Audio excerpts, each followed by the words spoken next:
Rajshahi chamber of commerce and ইন্ডাস্ট্রির 2026-28 মেয়াদের পরিচালনা পর্ষদের নির্বাচন আজ সকাল 8টা থেকে নগরীর অলকার মোড়ের চেম্বার ভবনে শুরু হয়েছে ভোট গ্রহণ। বিকেল 5টা পর্যন্ত চলবে ভোট গ্রহণ।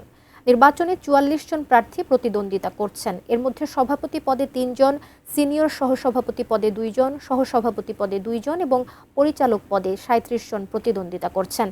ভোটার প্রায় 2,900 জন। এবার দুই প্যানেলে বিভক্ত হয়ে প্রতিদ্বন্দ্বী প্রার্থীরা নির্বাচন করছেন। প্যানেল দুইটি হলো সম্মিলিত ব্যবসায়ী কল্যাণ পরিষদ ও সম্মিলিত ব্যবসায়ী ঐক্য পরিষদ। স্বতন্ত্রভাবে সভাপতি পদে নির্বাচন করছেন আব্দুল আওয়াল খান চৌধুরী জ্যোতি। সকাল উৎসবমুখর পরিবেশের ভোটাররা ভোট দিচ্ছেন। সকাল থেকেই উৎসবমুখর পরিবেশে ভোটাররা ভোট দিচ্ছেন। ব্যাপক উৎসাহ উদ্দীপনা প্রার্থীদের মাঝেও দেখা দিয়েছে। নির্বাচন পরিচালনা পর্ষদ জানিয়েছে 29টি বুথে শান্তিপূর্ণ পরিবেশে ভোট গ্রহণ চলছে এবং এখন পর্যন্ত কোনো অভিযোগ পাওয়া যায়নি।